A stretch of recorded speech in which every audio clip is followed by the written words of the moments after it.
Continuando con el tema de puntos abdominales dolorosos, vamos a hablar de los ureteros. Los ureteros pues son los conductos que llevan la orina de los riñones hacia la vejiga.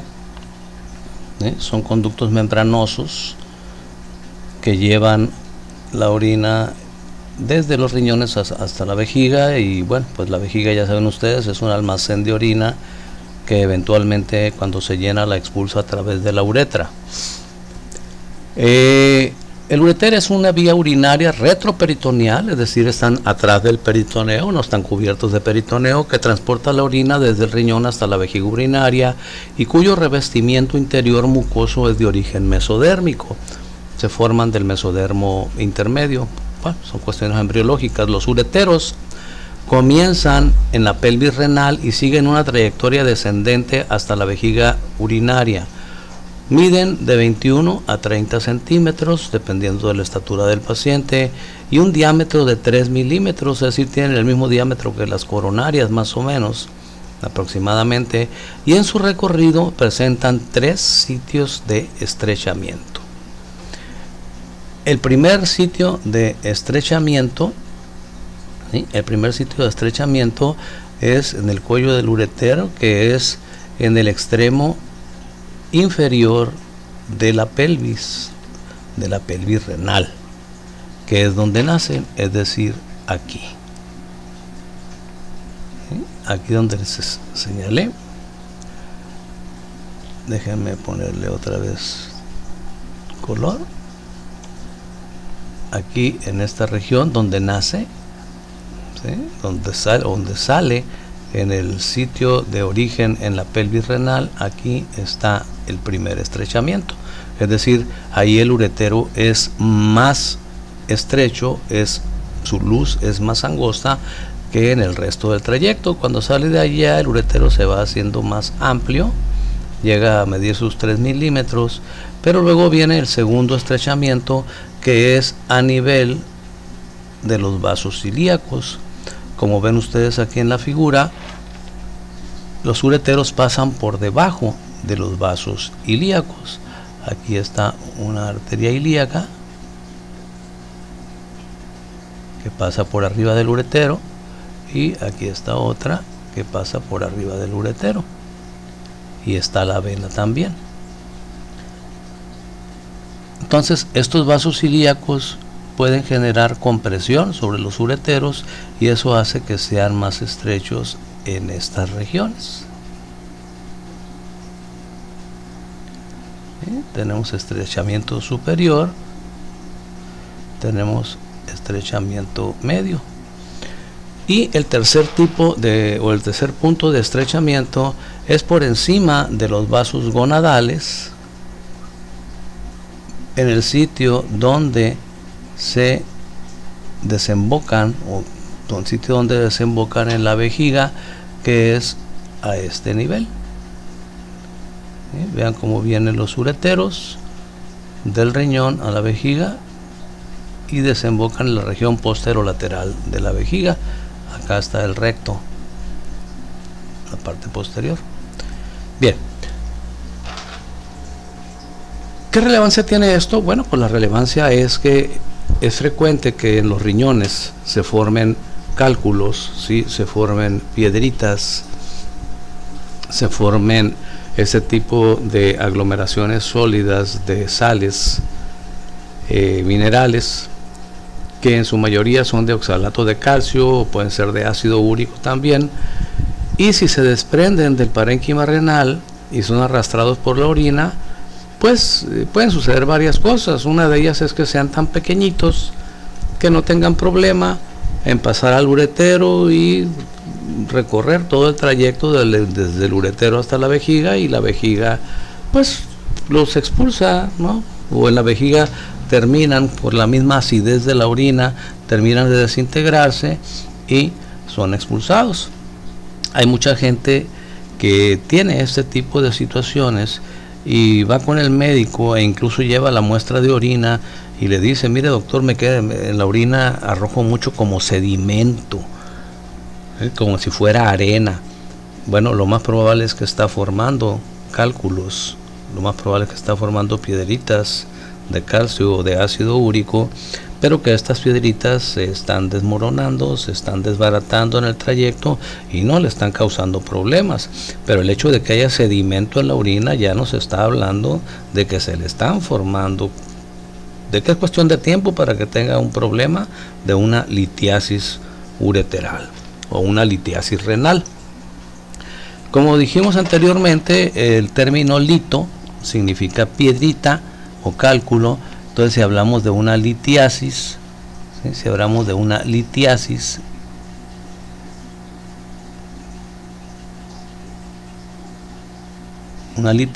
es una obstrucción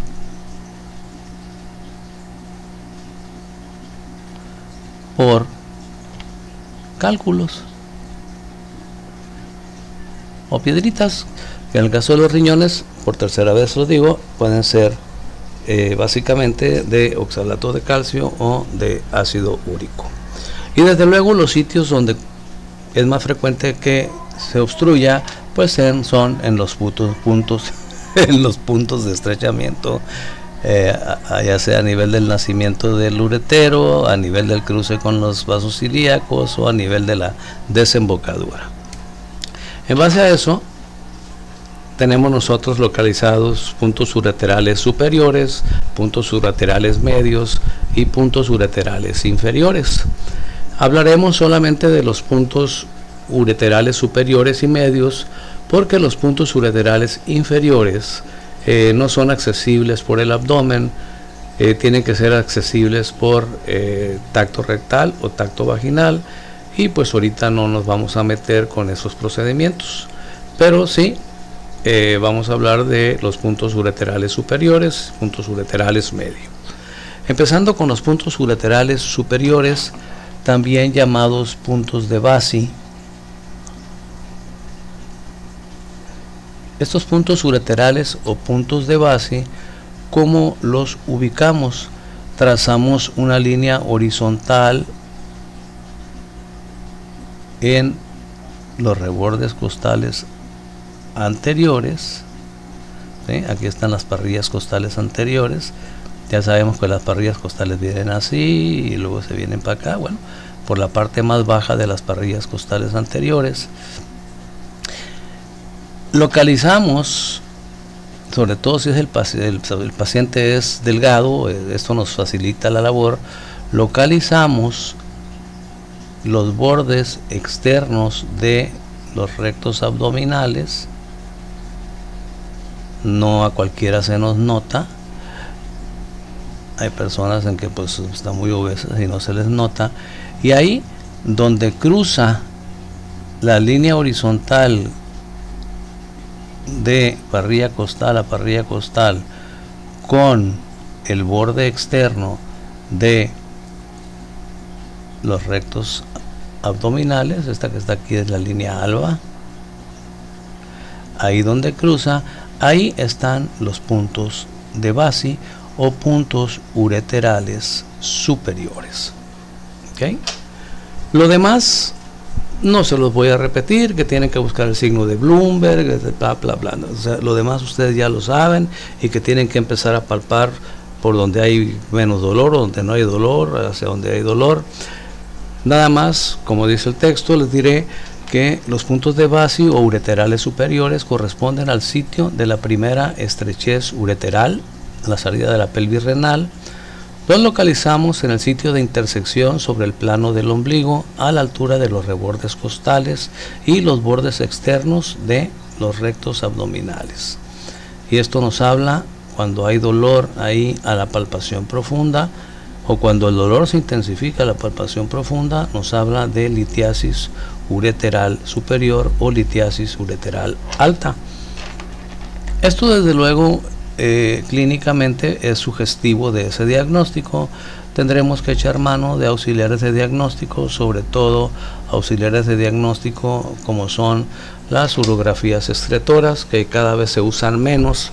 Ya con el avance de la tecnología, pues los médicos, los gastroenterólogos o los nefrólogos o los urólogos prefieren pedir una tomografía helicoidal, o prefieren tomar una resonancia magnética, o de perdida una placa simple de abdomen, para observar si ahí se destaca el cálculo, aunque los cálculos de oxalato de calcio muchas veces no se observan porque son translúcidos, no se observan en las radiografías. Entonces se piden exámenes de laboratorio siempre, invariablemente, cuando hay posibilidades de meter al paciente a una intervención quirúrgica. Hay que siempre pedirle sus preoperatorios, ¿no? Y entre ellos pues está la biometría hemática, la química clínica, los tiempos de coagulación, más lo que el cirujano considere prudente. Estos dolores, muchachos, estos dolores por litiasis ureteral son muy intensos, son dolores sumamente intensos, ¿sí? Doblan al paciente, son unos dolores tipo cólico, básicamente tipo cólico. Imagínense un torzón, pero un torzón, como dicen ustedes, machín, ¿no? Un torzón que dobla al paciente, ¿sí? Lo dobla. Hay ocasiones en que la piedrita, el cálculo, se desintegra, y ya que se desintegra, pues ya empieza a fluir la orina. Entendamos que el dolor, básicamente, más que por la obstrucción, es por la estasis de orina, ¿no? Es por la estasis de orina. Es decir, la orina que viene bajando del riñón, ¿sí? Aquí, imagínense, aquí está el riñón.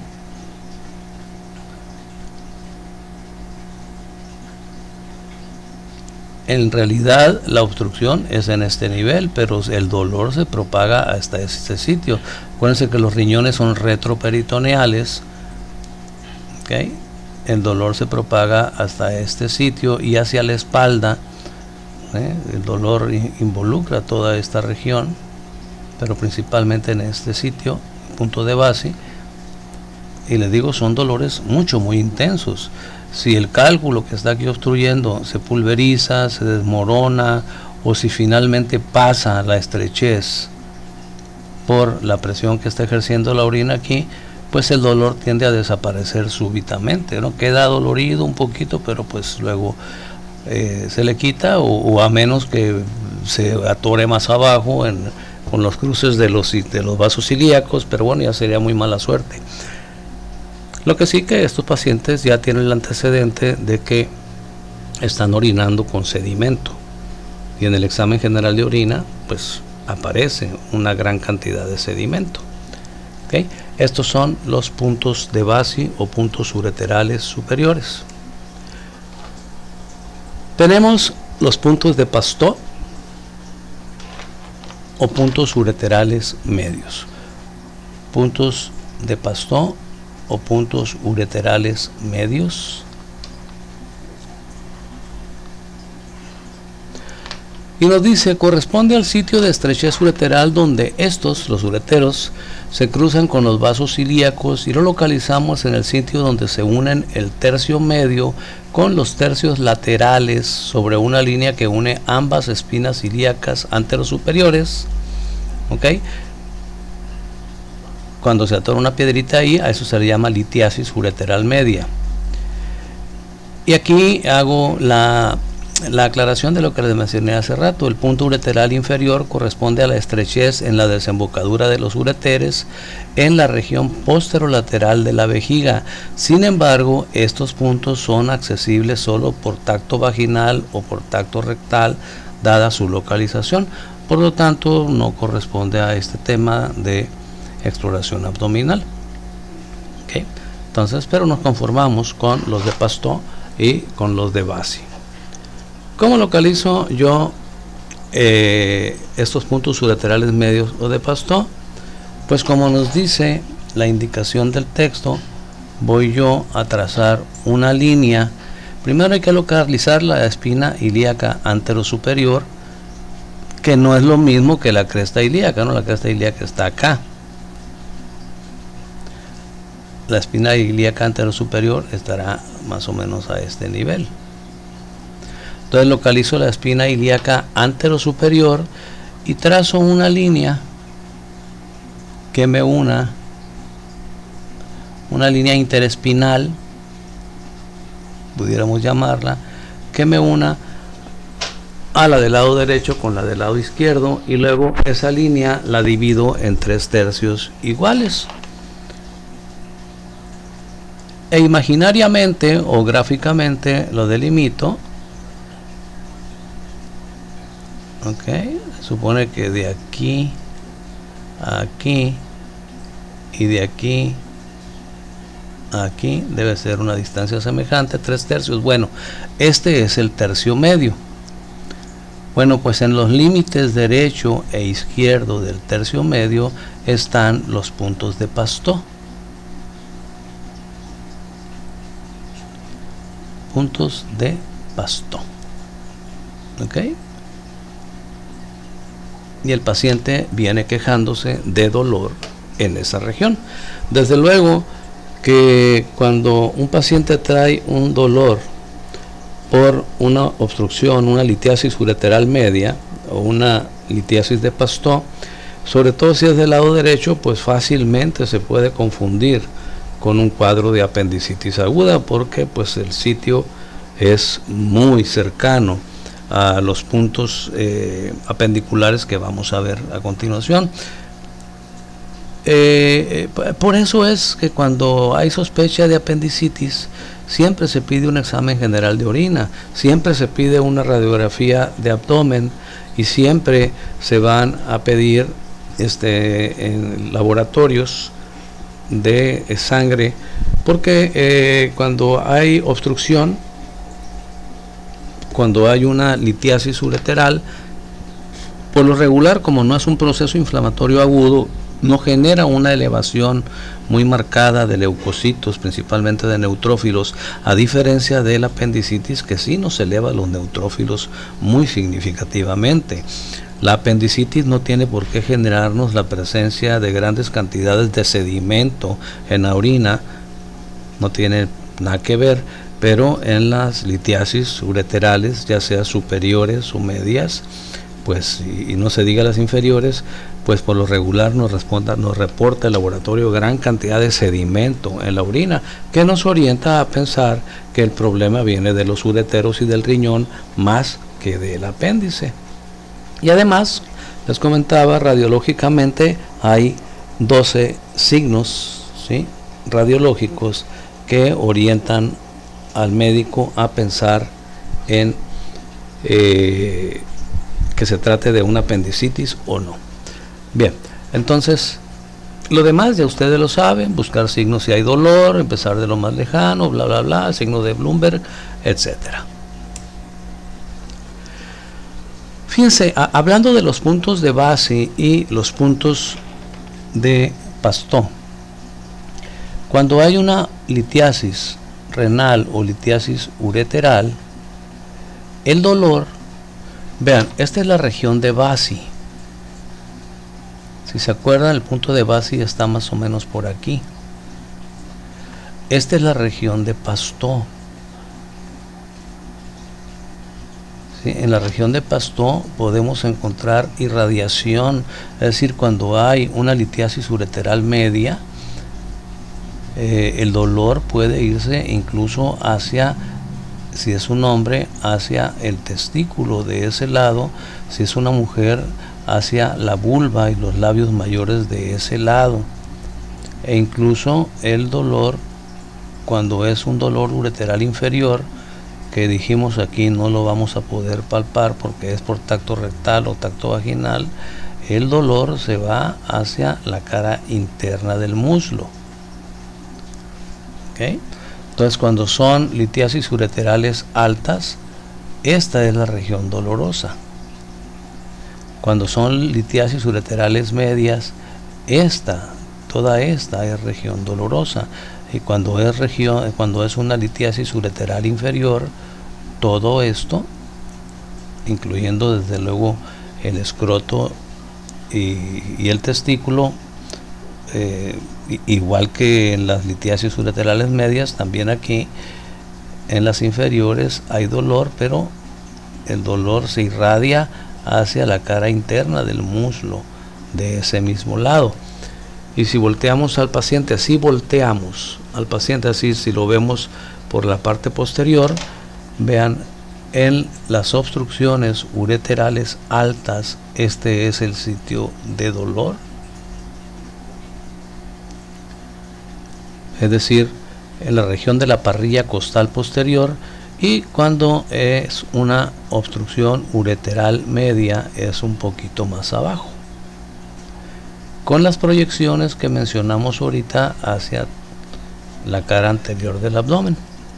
Si se acuerdan ustedes, cuando hablamos de percusión de tórax, iniciamos la presentación hablando de lo que era la percusión y los diferentes tipos de percusión. Bueno, hay un signo que se llama signo de Giordano. Signo de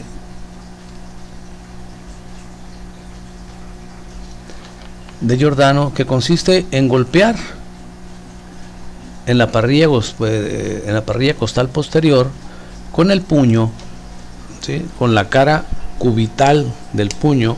No le van a pegar con el puño como si quisieran lastimarlo, ¿no? Ni le van a pegar con el lado de pulgar. Se golpea con la cara cubital del puño, que es del lado donde está el meñique, ¿sí? Y se golpea pues suavemente, a como ven ustedes al paciente. Si el paciente lo ven muy dolorido, bueno, hagan la percusión, pero háganla con suavidad. De lo que se trata en el signo de Giordano es de verificar si el dolor está producido en esta región y si el dolor con el golpe se intensifica, lo cual nos orienta más todavía a pensar en una obstrucción ureteral superior o media. Insisto, esto no nos quita de pedir laboratorios, dentro de los laboratorios, pues biometría hemática, examen general de orina, química sanguínea, ¿okay? Y vamos a pedir también radiografía, ¿sí? Una radiografía simple de abdomen.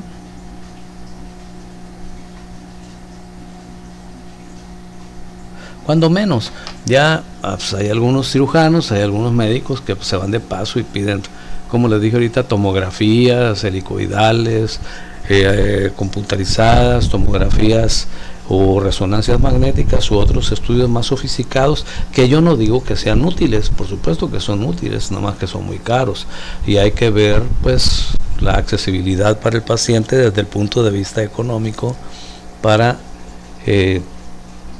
pedírselos, cuando pues ya con toda esta serie de manifestaciones clínicas prácticamente tenemos el diagnóstico en la mano.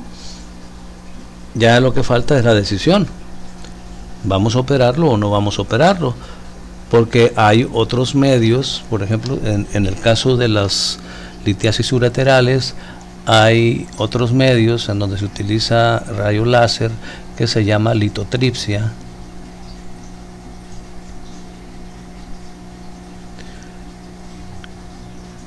Y en la litotripsia, a través de ondas láser, los cálculos se desbaratan sin tener que utilizar el bisturí, sin tener que abrir al paciente. Pero desde luego el equipo de litotripsia no en cualquier parte lo tienen y no todos los cálculos son pues digamos accesibles o son sujetos de desbaratarse por litotripsia. Entonces aquí ya el urólogo, que es quien se lleva a cargo, se responsabiliza o le corresponde responsabilizarse de estos pacientes, es quien decide si se va a hacer una litotripsia o si se va de plano a tener que hacer una cirugía abierta. Esa ya es decisión de ellos. A nosotros lo que nos interesa es cómo se manifiesta clínicamente y sobre todo el tema que es de puntos abdominales dolorosos. Bueno, pues aquí están los puntos de Pasteau. Estos son los puntos de Pasteau. Esta es la zona de Pasteau, esta es la zona de Bassi y esta es la zona ureteral inferior. Cuando hay dolor en esta región, podemos pensar, buscamos los puntos de base y podemos pensar en litiasis ureteral superior. Cuando es en esta zona, litiasis ureteral media. Cuando es en esta zona, litiasis ureteral inferior. Y en el dorso, en la espalda, con el signo de Giordano, con la puño percusión, podemos nosotros verificar si el dolor renal y ureteral o ureteral se intensifica con el dolor.